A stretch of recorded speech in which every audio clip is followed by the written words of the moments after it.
part that people will see and say, oh, you can make 100,000 cedis from an acre of onion. I say, you, bro, why you see this kind of money? Where are you seeing the money from?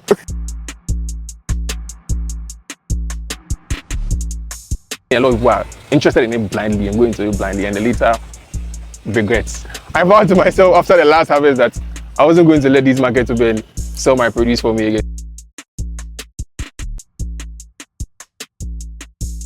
Relationship is key in farming, a good investment in it. I'd rather invest in a farm than invest in treasury bill. I won't do that. I feel like it's a lazy man's way to make money, and the returns are not even as good as you'd expect them to be. One of the reasons why I believe that farmers undersell themselves is because our systems are weak. So one thing I really wanted to disassociate myself from was scam. And someone comes to write, oh, I ordered and he didn't bring it. Imagine preparing your meals without onions inside. You see that thing? This is why onion has consistently remained very profitable venture. Now, if you're a corporate guy looking to venture into onion production just to make some 100K, 200K, you should consider watching this video to the end. My name is Kekeli Michael, and if this is your first time here, do me a favor, subscribe to the channel and tell a friend about Startup GH.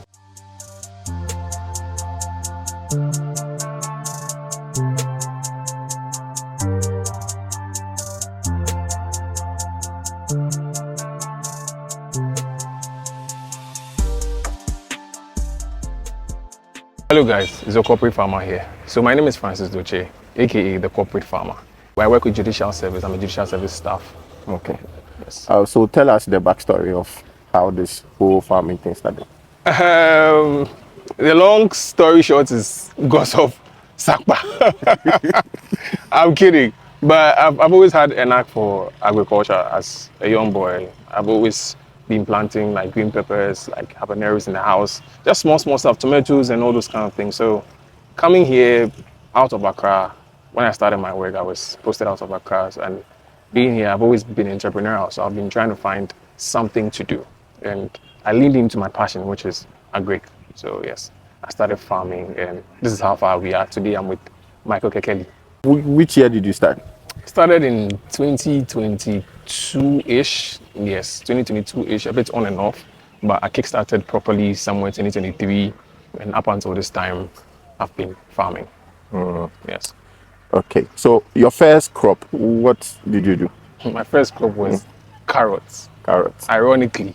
And it's weird because now I'm known for onions. Okay. But my first crop actually was carrots. It was like a little backyard farm I did in my house and where I'm posted. So from there, then we took it from there. Okay. You know what got me interested is the way you market your onions. Hello guys, it's your corporate farmer here. So some of you have been reaching out wanting to take the small sacks in large quantities to go resell. Now the option is available.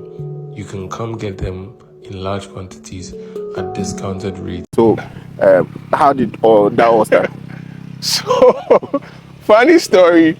I was tired of these market women coming to buy my produce because I don't know if I'm the only one who has this experience, but most of the market women, when they come, the way they pack your produce, hey, I am share, like it's something else. I vowed to myself after the last harvest that I wasn't going to let these market women sell my produce for me again. So that's what brought the whole idea of. And also a couple of friends used to ask me about how the farming is and stuff like that. So I wanted to also use my platform to be able to also educate fellow 9-to-5ers, corporate people who want to also enter into farming. So basically that me wanting to sell my produce myself and also trying to assist my colleagues, 9-to-5s. So how do you do it? Basically, when it's time for harvest, I just take videos on my phone, and by the grace of TikTok nowadays, I'm able to just put the videos together and just do a voiceover and I put it out there. And God being so good, I'm getting people interested in buying. So God has been good, Charlie. Okay. So now let's talk more about the production. I can see a lot of people are going into onion production. Blindly. Why do you say blindly? Because I feel a lot of people feel like they see the the harvest and they expect it to be, oh, I get a lot of people reaching out to me, oh, I want to do, how much do I need to invest in 1 acre and how much will I get from 1 acre? I'm like, it's really not one size fits all. It's different circumstances and different terrains that would determine. So basically, that's why I'm saying a lot of people are interested in it blindly and going to it blindly, and they later regrets because they are not ready for what farming will throw at them. Basically, yes. What is it that you have found out that is making you say this?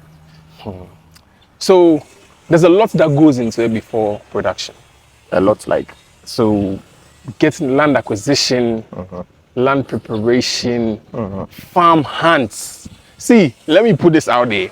You can have the land, you can have the seeds, you can have everything you need to do your farm. If you don't have correct farm hands, my guy, forget it. Your farm will collapse. And if you're an absentee farmer as well, because it works both ways. If your farm hand realizes that, okay, you also don't care as much, nobody will care for your thing as much as you will. So if you are not as involved in your farm, then you don't expect your farm hand to also give their 100%. But yeah, that's very key. The farm hand. So these three things: land acquisition, the implements, then the farm hands. They are very, very key in any farm.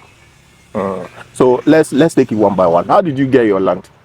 Okay, so when I started, where I lived, there was a piece of land in the house, was a walled house. Okay. So I spoke with the owner of the house and he gave me the chance to start there. But after that, I had to, because I wanted to expand, I had to go outside, go talk to a few landowners. Because where I am, the lands are not actually farmlands. Okay. They are like lands for buildings and all of that. So people have parcels of land that you can go talk to. So I went to the owner, spoke with him, and he leased some part of the land for me to do my farming, and that's what I've been using so far. Okay. How much did you pay for the land? With the figure, I will not put a figure out there because then it may confuse other people to expecting that when they are out. But it's more of negotiations because the land is not being sold to you. It's just a token of appreciation. Some people will give you the land and just say, okay, you just go use it because maybe they don't need money for that. They just, once you're on the land, you're protecting the land for them. Anyway, so you're also adding some value to them. They don't need to come and worry about people encroaching because you are doing your farming there. So it's very dicey. But is it per year or? Some will do per year, some will do per season. So the people that have designated their lands for farming, they will do per season. Okay. And some may do like 2 seasons, some may do the whole year. So it varies and it depends on how you negotiate with them. So if you don't know, we are currently in Ada. Can you give us a range, like, okay, it ranges from 500 to 1,000 per season, you know? So for my land, it ranges from somewhere around 300 to like 500, depending on the person you talk to. So the person who I got the land from was like a token of like 300 cedis. Okay. Yes, basically. And this is not like an acre? No, this is not an acre. This is a half acre. Okay. It's a half acre. So after getting the land, yes, the land preparation, when it comes to onion production, how is the land preparation here? So it's almost like every land. It depends, and also depends on how you want to approach it. Okay. If you want to do the manual watering and all of that, it doesn't really take as much. But if you want to, so let me show. I don't know if I can show you. Yeah, sure. So for me, it is mostly with this water for me system. So with these systems, so there's waters for you. So you connect it to a pump. That's when you want to water, you just connect it and turn on the pump, and just so it's a little process. So basically, you get your pump done. I think here they call it borehole. They'll dig your borehole for you. Okay. That's the water source. Okay. Then you need to get your pump. Then you need to get the pipes, basically the PVC, the water from you tubes, the black one I just showed you, and essentially that. Then you just need to clear the land, make your beds. Are you guys using tractors here because of the nature of your soil? No. Okay. Our soil is the sea sand, so it's not as hard to handle but there are some areas even in Adan that you need tractors because the soil is more coarse than here. But for where I am, because the sea sand is easy to hoe and just turn the soil over, and creating beds are not even a problem. You just have to just get lines in the soil, and then that's the beds. During the land preparation, I can see some of you use manures and stuff. Yes, so the manure is basically optional. Which one did you use? I started with chicken droppings. Okay. Fowl droppings. My farmhand suggested I use chicken droppings, but chicken droppings is, you can use the cow dung. People prefer using cow dung first because the chicken droppings, mostly when they come, it said there's heat in it. Okay. So if you use that for the start, it could mess with your crop. Okay. But with the cow dung, because it's cool and all of that, so that's a more preferred choice to start with. But as time goes on, you can spread the chicken feed. So then you get the chicken feed, let it sit for a while so that it cools down, okay, as they say. Then you can use that in your application. Okay. Yeah. Walk us through during the nursery. Okay, so during the nursery stage, you spread the seeds basically, then you cover it. So I think that's mulching also. You cover it for about a week. Let's say a week, give or take 7 days. Then when it starts shooting, you take it off. You take off the mulch. Then you start applying fertilizer, right? So you apply fertilizer, and sometimes at the nursery stage, it's because it's young and it's very now budding.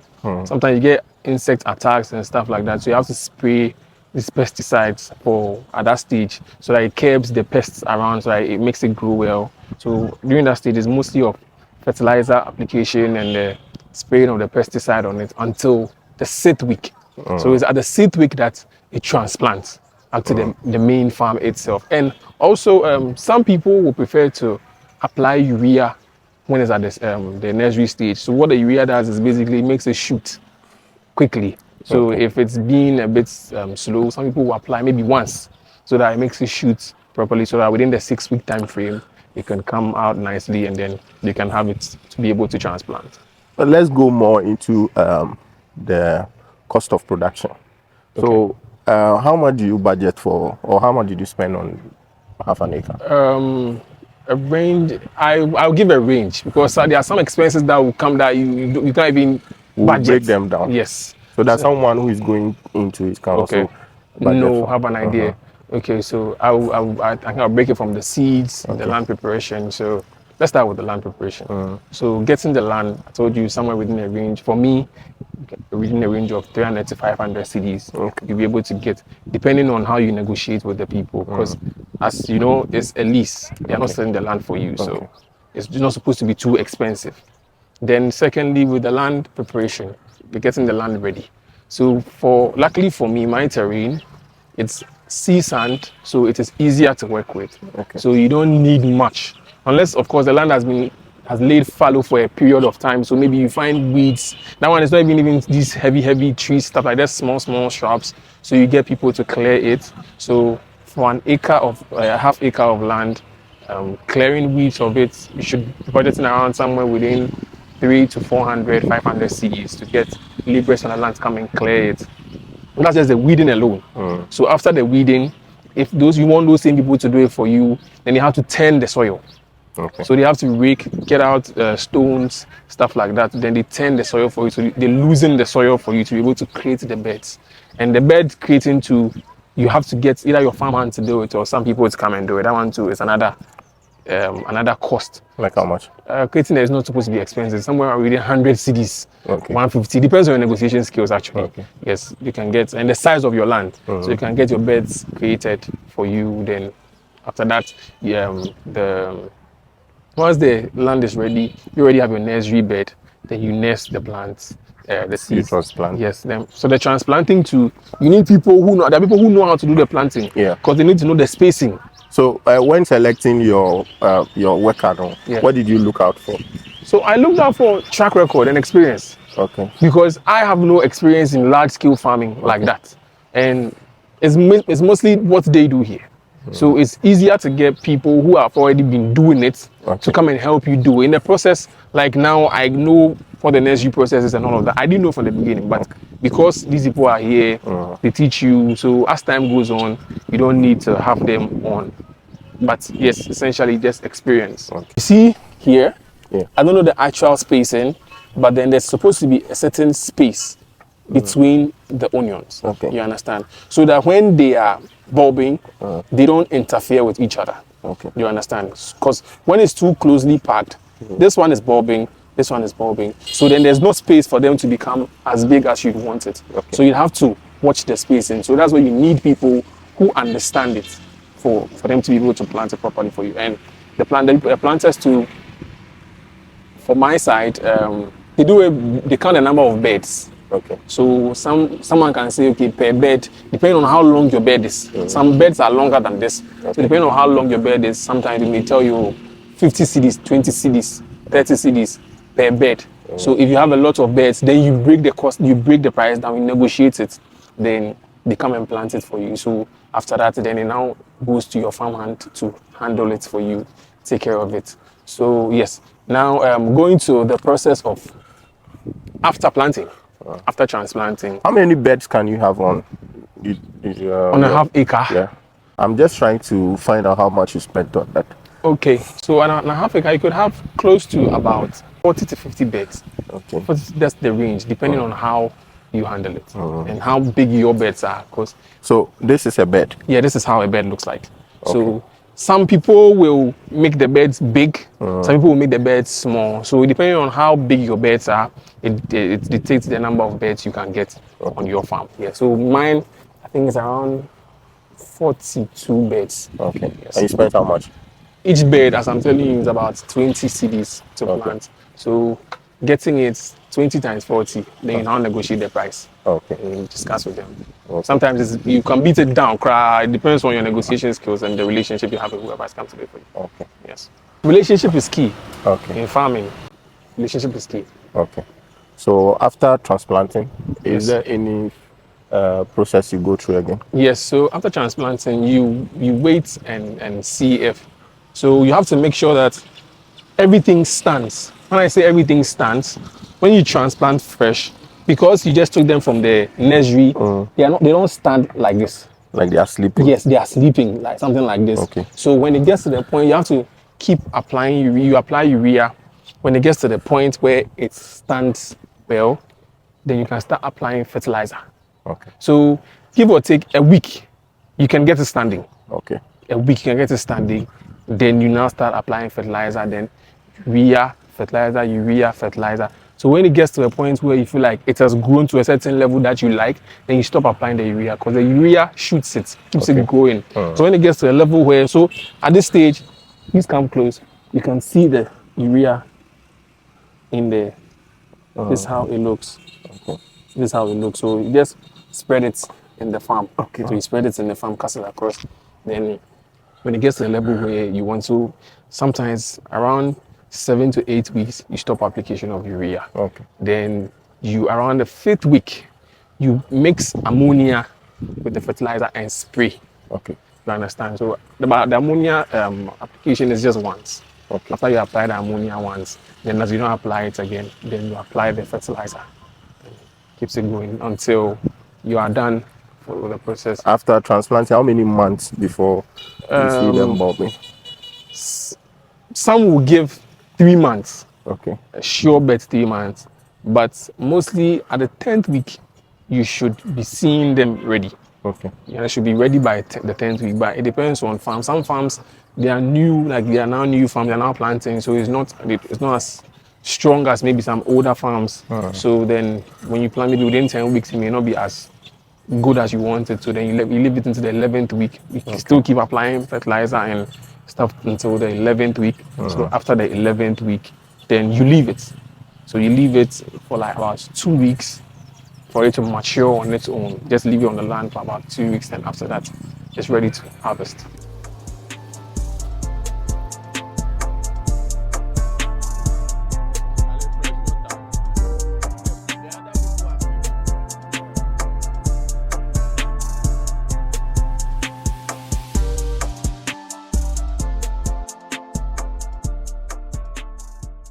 Do you guys do weed control inside? Yes, yes. Looking at how they are closely packed. It's so that's why you need experienced people, because me, I can't come and do it, honestly. It's not an easy job.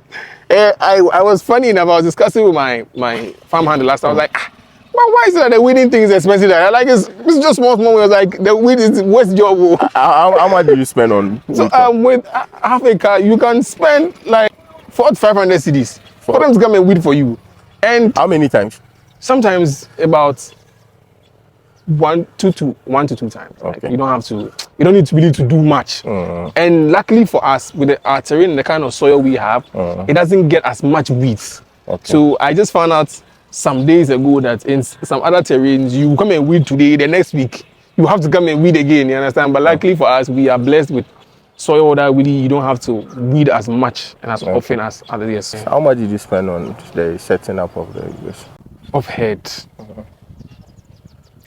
with the pipes and everything, with the water for me. So let's just break it down to what we have. So on my farm with about 40 beds, you need about, with each bed you need like about 2 of the water, or 2 or 3 of the water for me, depending on how long the bed is. So, and 1 of the water for me. So if I say water for me, this is what I mean. Sorry. This is what I mean. This is what it's called water for me. Okay. They call it water for me, but I think they call it black tube. I've forgotten. But that's water for me. With that, with each bed, you need like about 3 of it, 3 of the rows of it. And with about 40 something beds, you calculate that. So we divide that by 3. Then, and each one goes for 150. So yes, I think the last time I bought some of mine was messed up, was around 150, 200, depending on who you are buying it from though. Some people will exploit you. But yes, so we calculate that, divide that by the number of beds in the farm. Then the pipes, the PVC pipes as well. So some will use smaller, but the smaller is maybe because the land is big. Okay. You understand? But most of the times, if your land is not as big, it's not advisable to use the smaller pipes because of the pressure. Okay. Because of the pressure is a lot. Depending on the pump you have as well. Because if you have a very strong pump and your pipes are small, you can easily burst. So based on that, and the pumps, Charlie, the pipes. The last time I bought one long one was about 80 to 100 cedis. Okay. And with my farm, I needed about, for the long one, I needed about 15 to 20 pipes. Then you have to get the tubes, these ones, the knobs, these ones, and the smaller pipes, and these joints as well. So, connectors. Yeah, the connectors as well. So all in all, for my farm, I think getting the pipes and everything together around the region of about 8 to 7K. Okay. More than that if you include the pump. The pump. More than that if you include the pump. The pump, I think, depending on the size and the strength of it, 2 to 3K. Okay. Based on where we are. And also, yes, you need to factor getting the borehole. They call it borehole here, but it's not a borehole. It's just like a hole where they put the pipes. So you have to factor the pipes that will go into the ground as well to collect the water for you and all of that. But yeah, basically that. Okay. Yesterday, so your own, it was already done. Mine wasn't already done. I did it myself. You did the borehole yourself? Yes, I dug the borehole. And you spent like how much? At the time, somewhere in 2023, it was around 300, 400 cedis. Okay. But quite recently, I had a malfunction, and we did talk about that one later. I had a malfunction in my farm. Out of the blue, the pipes in the ground, all of it burst. Okay. So they had to dig the borehole again. And the guy came in and was telling me that this time around it's 650. I was like, I paid you about just a year or 2 ago. I paid you about 200 and something. How is it now 650? But yeah, that's every year, new price. Yes, there is no regulation with their pricing. They give you the price as to how they feel that day. So yes, they got it done. And so yeah. When it comes to watering, how many times do you water in a day? Twice. Twice in a day? Yes. And are you using fuel or electricity? Electricity. How much do you spend on that? Electricity a month. Sometimes the bill goes up to like about 200-300 cedis. 200-300 cedis a month because you need to water every day. Okay. Yes. Now, when it comes to maintaining the field, the cost of pesticide and do you even at this stage use anything to control pest and all those things? So before you plant transplant into it, you need to. There's something my guy calls stomp. I think it stops the weeds from growing with, so it's like not compete with the onion. So at the beginning you apply that, and as time goes on, as I told you, with my terrain, the weeds are not much of a problem. Okay. And there isn't much disease here. Okay. Luckily for us, there isn't much disease here that affects the land, so it makes it a bit easy for us. But ideally, I'm supposed to factor in the weedicides, some pesticides as well. Yeah, basically. Okay. So now Yes. your produce are ready. How do you do it? Ha. Disclaimer: I don't have anything against market women. I love you people, but on my farm, never again. Never again. Why am I saying this? So you asked about the produce and the marketing and all of that. In the past, I will get my farm hand will connect me to buyers, so market women who want to come to your farm and come and take everything and go and sell it. And one thing that made me not want to have them again is the last harvest, and that was not even my onions, it was my carrots. Okay. The way they packed the carrots in the farm, you look at the investment you've made on this farm, and these people come and pack it like nobody's business. Anyhow, and I was like, no, Charlie, I'm not even doing this thing again. I will market it myself. So that's how I found TikTok. Somebody introduced me, I was like, oh, I can market my produce on TikTok. So I started putting it out there. Once we harvested, I put it out there, like, oh, so and so. Because the idea, as I told you earlier, the idea was to entice and advise my colleague 95ers who want to start farming but don't know what the process is like. So I was putting those videos out mainly on educational purposes, and people started asking, oh, want to buy onions, I want to buy, how much, so and so. And I realized, oh, I can actually use it to market the onions and sell my thing instead of these people coming to crucify me on my own farm. So that's how it started, and that's how I do it.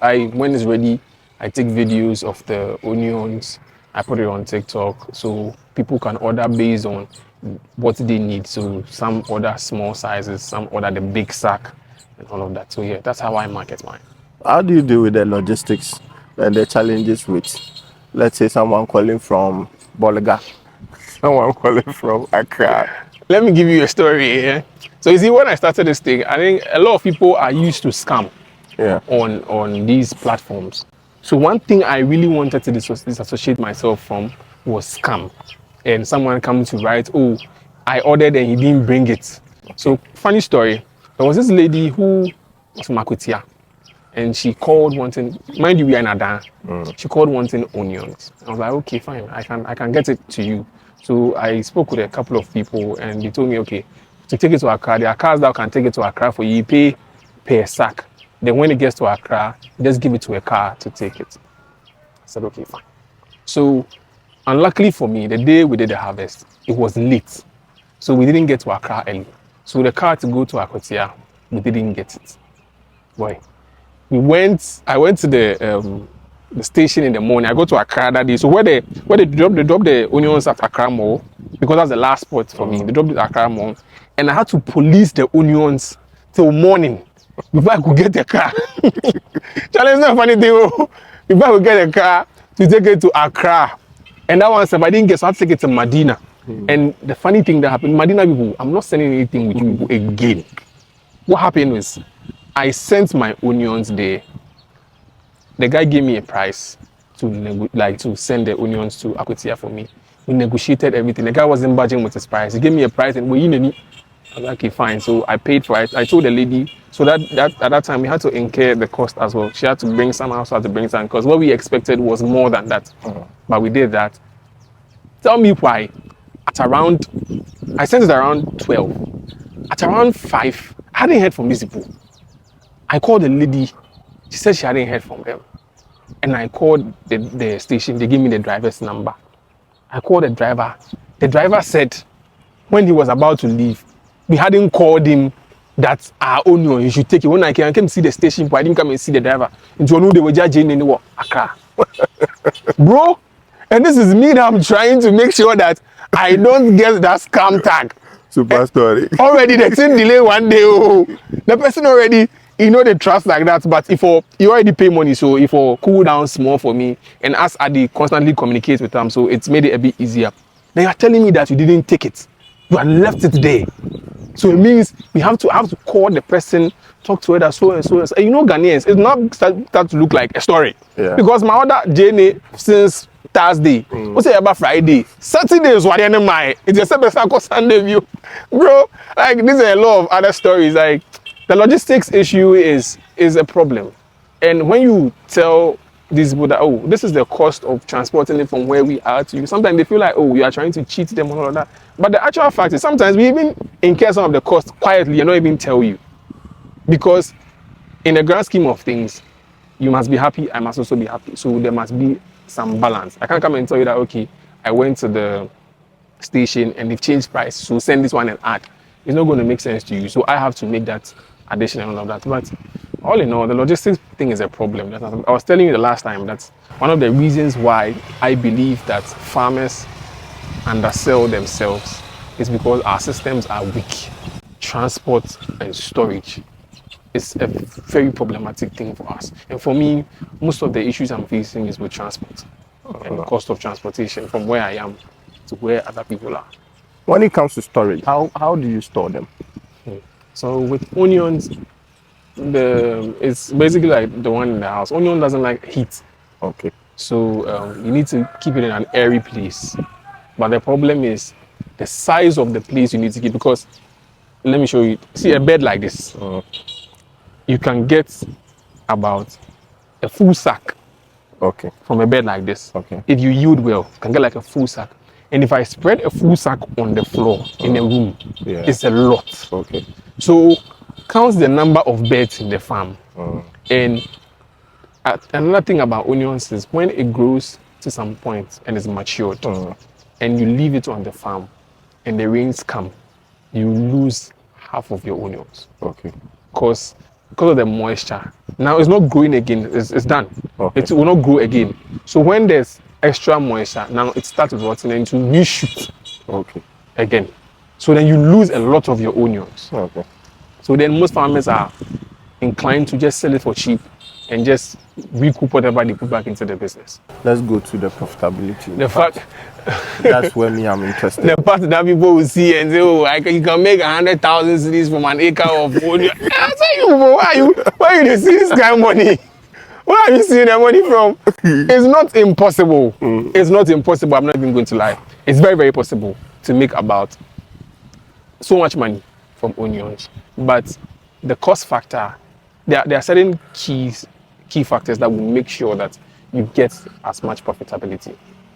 It's about you, the farmer, and how much you put into the farm. Because you can have a full acre farm, somebody will do 100,000 cedis. But if you don't do correct management practices, you don't apply manure on time, you don't apply the right pesticides, you don't weed it and all of that, you get like very, very small onions. And those small onions, it will be hard for you to sell. And the profitability that you are expecting, you're not going to get it. So the profitability lies in the process that you go through. That's what's going to show if you will be profitable or not. So it is highly profitable. I'm not even going to lie. Let's talk figures. Let's talk figures. Okay. Let's talk figures. Okay. So on your field gliders, did you back them? Yes, I backed them. Well, how many bags did you get on half an acre? Half an acre, I got about 18. So when we bagged them first, the number of sacks go about 22. Okay. But you see, when you finish, you have to, there's a cone-ish type thing. So because we had to fill it to that level, we had to dissolve some of the bags to be able to fill it. Those ones? Yes, exactly. So in the end, we got about 19 bags. How much is a bag when you were selling? How much was a bag? At the time I was selling it, it was around 800 cedis. 800 cedis. So when you multiply by 18, you see the figure. Currently, how much is a bag? Currently, a bag on the farm is around 1,000 cedis. It's 1,001. Okay. So now the interesting part is, after dodging all these middlemen, of course you would not sell at 800 cedis. Of course not. Okay. Is it worth it? Were you able to double that, even with the hustling and stuff? So the good thing is, transporting it, I don't have to incur as much cost. Okay. You understand? So when the market women come, they will handle their transport and all of that. In the same vein, when the consumer is ordering from me, they will handle the transportation. Okay. You get me? So I get the little value addition. Okay. And the transportation is handled by them. Okay. So I don't have to. So if I'm going to sell it to the market women at 900 cedis, I sell it to the end user at 1,100 cedis, 1,100 cedis. So I get an extra 200 cedis, and the transportation is handled by them. But the stress factor, The stress factor. But is there any business that hasn't come with stress? None. Exactly. So Are there any hidden charges that sometimes we fail to tell people that are now going into it? yes, there are hidden charges and there are hidden taxes. Okay. Some of them. When you harvest, please and please again, when you harvest, you don't own the farm. Okay. During your harvest time, you don't own the farm. Okay. In the sense that, so when you get people to come and harvest for you, Who would get the people? Is it the buyer? so if you are selling to the market women, Okay. so let me use the market women's process before I use my process. So the market women, they will bring their people to come and harvest the onions. Okay. Then they will bring their own cutters. So the people who will harvest it will cut the onions, process it. They'll and cut it bag one by one. Yes. One. Wow. So as some people are harvesting, some people are behind them, carrying them to go and put at a point. And sometimes they can harvest and just put on the side. So you find pockets of women seated around it, cutting them. So whilst they are harvesting, they are cutting. So it's a combined process. It's a combined harvester type of thing. So whilst they are harvesting, some are cutting them. And when they cut them and put them to some side, some people will carry them and go and put them at one spot. I will share some videos on that for you to have a look at it. Okay. Yes. And are they expensive? Or you don't incur those? So Since you are doing this harvesting yourself, of course, you have to pay for it. yes, I have to pay for them. But the good thing, the reason why I said the farm is not yours when you're harvesting is that when you harvest, the small ones, in Kitwano, they call it Jane Mbao or what? It's for the people who work on the farm. Oh, okay. So it's not monetary. Okay. It's not, you don't pay them, but you pay them with the produce. So they come after they finish, they bag everything. There'll be the small ones. So the small ones, you share it amongst them. So that's there. So some people will take, depending on what they get, go and sell it to the chop bars and stuff like that. Yes. Okay. Make their money. Okay. When it comes to the market too, do you grade? When it comes to the bagging, do you grade the onions? Yes. So with the sacks, the big sack, as much as possible, we make sure that they get sizable, like good size of onions. So when you are bagging them, you select the sizable ones. So the small ones, that's why you have the small ones for the people, the other people. So you give all the small ones? Oh no, you don't. Oh no. Oh how? No.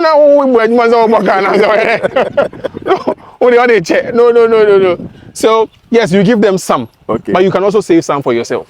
You understand? You don't have to give them all of it. But I'm saying that to say that you don't have to pay them hard currency. No, I am looking at, what if the bulbs are not big enough? Can't you just mix it? So you can mix it.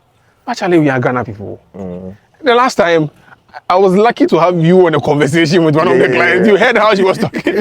See, please, my customers, you can't have all the big onions. It's not possible. On the farm, there will be small onions, there will be big onions. But as much as possible, we'll make sure to select and let you have good sizes. But don't come and say, "And Jenny now, they are and get Jenny you see, Jenny is." No one was like, "Hey, now pray my woman, Jenny." I'm like, madam. But yeah, you don't expect to have all the big sizes. You have small sizes in it, so it's a mix. But as much as possible, you need to make sure that they have sizable onions, and that also falls on you as the farmer. If you have correct cultural practices on your farm, you should get sizable onions and not have some of these issues. And if you neglect your farm, of course you will not get a good yield, and then you start having some of these issues. So make I put this to you. So let's say me and you we are working, and I'm looking at maybe diversifying and maybe put like, let's say 30K inside and like maybe turn around and get like some 80K. Is it possible? I make sleep. Use your money for sporty bet or something. It won't work. Why? See, all these headlines and things, they are true. But oh Charlie, this man do 1 acre, he get like 100K, I go fit. No, please, close your mind. It won't happen. It happens over time. Just like with any business, you don't start and get your profits today. You understand? So with my friends and people who reach out saying, "Oh Charlie, I want to do this farming thing. I hear it's profitable." The one thing I keep telling them is that start with money that you are not afraid to lose for about 3 years. close your mind. Don't expect returns for about 3 years. If you be hard guy, say 5 years, close your mind. Reinvest the money. Reinvest the money. Because with the beginning like this, with the things where if you want to do normal watering, not irrigation system, that's fine. But if you want to do a system where you do the irrigation and all of that, expect to incur costs. And whilst you are incurring those costs, don't expect to get your profit there and then. For the first year, maybe you break even, or maybe you get something. Second year, maybe you break even. Third year, you start getting some of the profit. So the first year is just to pay for what you put into the farm, basically your inputs. Second year is to get something small, some turnaround. So the third year, you may smile a little. Then moving forward, the fourth, fifth year, at that time, you'd have recouped everything you invested. So now it's mostly profit. So that's when you can say that I got 100,000 from 1 acre of onions. But if you will enter this year, I want to get 100K, please. Forget farming. Farming is not this for why you. you go discourage more boys. See, see, as I see a lot of videos out there, and I feel like we are not being honest with ourselves. In as much as I want corporate people, they are my targets because they have like the firepower, the hard currency. So they may be able to do it. I want to encourage them because I feel like it's a good investment to make. I'd rather invest in a farm than invest in treasury bill. Okay. I won't do that. I feel like it's a lazy man's way to make money. And the returns are not even as good as you'd expect it to be. But I'm also telling them that don't let the headlines lie to you. Okay. Farming is profitable, but it takes time. Okay. It takes time and dedication and patience. If you are able to dedicate your time and be patient and be diligent with your farm, you smile at the end of it. But don't go into it expecting I want money. It's not a get rich quick scheme, but eventually you're going to make good money. Tell us some of the mistakes that you have made so far and how you corrected them. Okay, when I first started, anytime my farmhand said, we for buy this, I just give the money.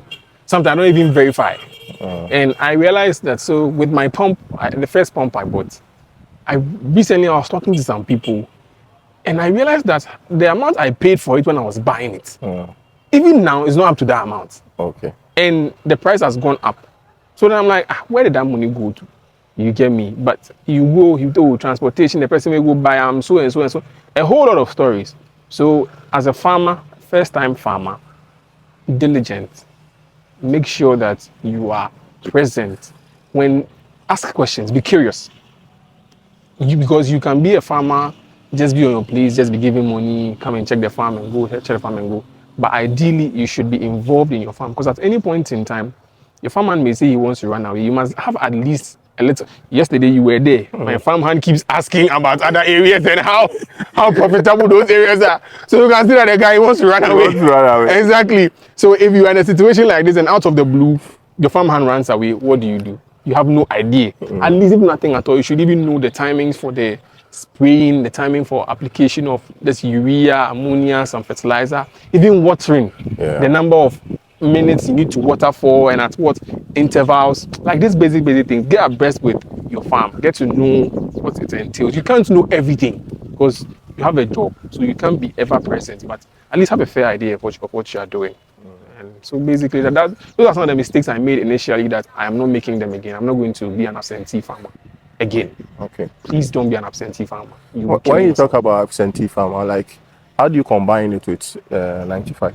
Okay, so for me, luckily, I live in a town that I do my farm. Okay.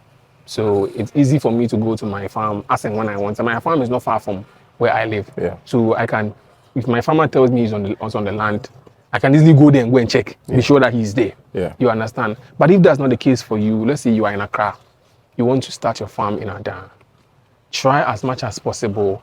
If you can't be there, you can't be there every day, but at least every weekend, maybe one day, you pass by the farm and as much as possible, surprise your farmhand. Don't always tell them that maybe. Okay. You understand? Sometimes some people feel like it makes you look some way, but that's the best thing.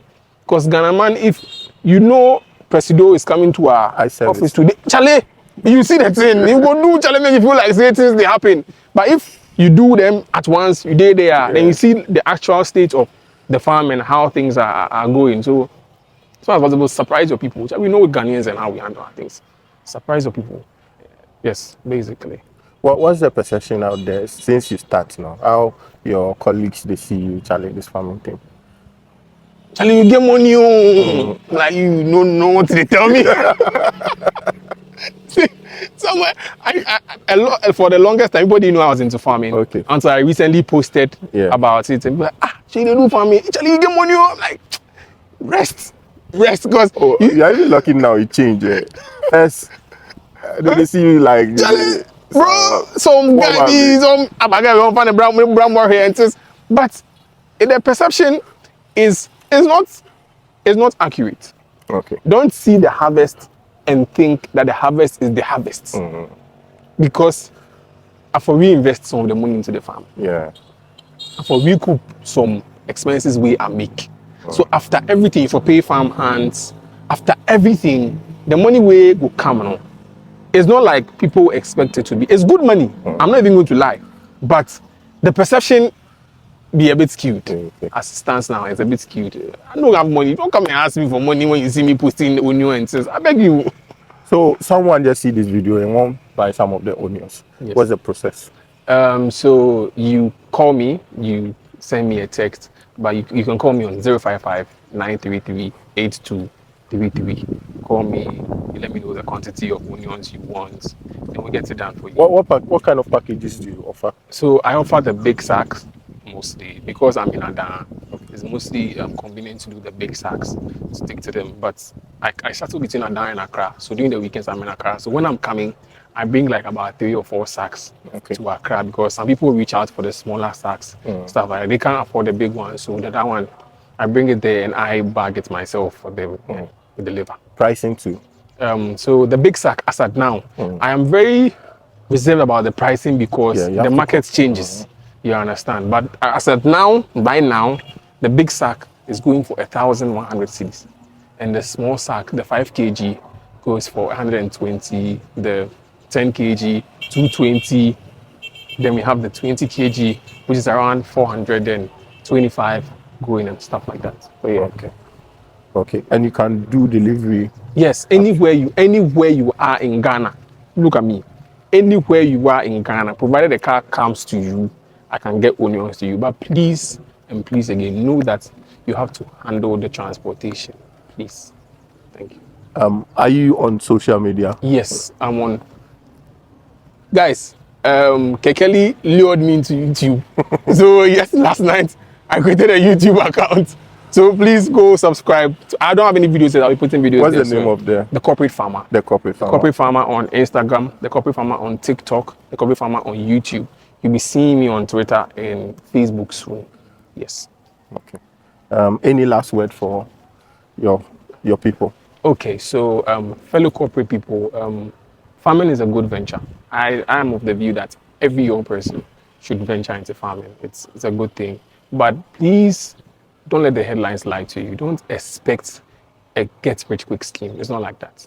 You eventually get what you are expecting, but it takes time. So when you are going into farming, please have in mind that it's a long shot. It's a long game, but at the end of it, you are going to get what you are looking for. So yes, thank you. And please keep supporting us. And please, the Corporate Farmer, this is my face. You're not a scam. We will not scam you. If your delivery is delaying, sometimes please bear with us. It's these transports and stuff like that, but we will never scam you. My face is here. This is me, the Corporate Farmer. We will never scam you. Thank you very much. You're welcome. Peace.